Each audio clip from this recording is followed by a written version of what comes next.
જામનગરમાં 12મા આંતરરાષ્ટ્રીય યોગ દિવસની ઉત્સાહભેર ઉજવણી કરવામાં આવી હતી। પોલીસ હેડક્વાર્ટર ગ્રાઉન્ડ ખાતે જિલ્લા વહીવટી તંત્ર અને પોલીસ વિભાગના સંયુક્ત ઉપક્રમે યોગ કાર્યક્રમનું આયોજન કરવામાં આવ્યું હતું। રાજ્યમંત્રી રીવાબા જાડેજા સહિત જિલ્લા પ્રશાસન, પોલીસ વિભાગ, નેવીના જવાનો, શાળાના વિદ્યાર્થીઓ અને મોટી સંખ્યામાં નગરજનોએ ભાગ લીધો હતો।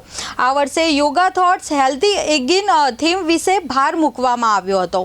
કાર્યક્રમ દરમિયાન યોગને દૈનિક જીવનશૈલીનો ભાર બનાવવા તેમજ યુવાનો, માતૃશક્તિ અને વડીલોને યોગ માટે પ્રેરિત કરવાનો સંદેશ આપવામાં આવ્યો હતો। આજે એટલે 21મી જૂનના રોજ સમગ્ર વિશ્વ સહિત ભારતમાં જ્યારે ખૂબ ઉત્સાહપૂર્ણ રીતે ઉજવવામાં આવી રહ્યો છે, ત્યારે આજે જામનગર જિલ્લામાં પોલીસ હેડક્વાર્ટરના ગ્રાઉન્ડમાં ખૂબ સરસ રીતે જિલ્લા વહીવટી પ્રશાસન દ્વારા, પોલીસ ડિપાર્ટમેન્ટના સહયોગથી તેમજ સર્વે બંધુ ભગીનીઓ દ્વારા આજના આ દિવસે, યોગ દિવસે જ્યારે પાર્ટિસિપેટ કર્યું ત્યારે મને એમાં ઉપસ્થિત રહેવાની તક મળી।